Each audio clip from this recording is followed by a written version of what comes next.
The little bird who shared the sky.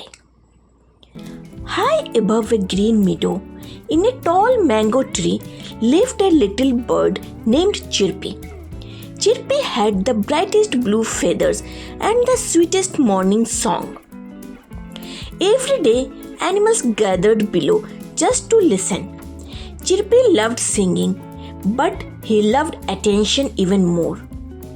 One sunny morning, a small sparrow named Pip flew up and said, "Chirpy, may I sing with you today?"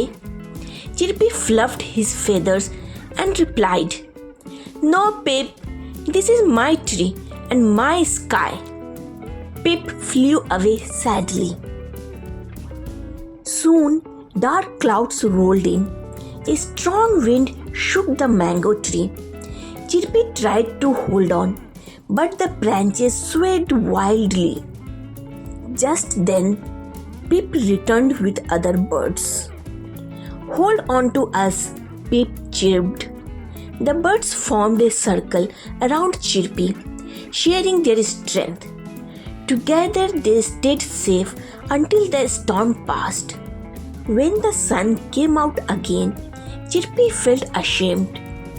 "I didn't share the sky," he said softly, "but you shared it with me." From that day on, Chirpy always invited others to sing, and the meadow was filled with music sweeter than ever. Moral of the story: sharing and kindness make us stronger than standing alone.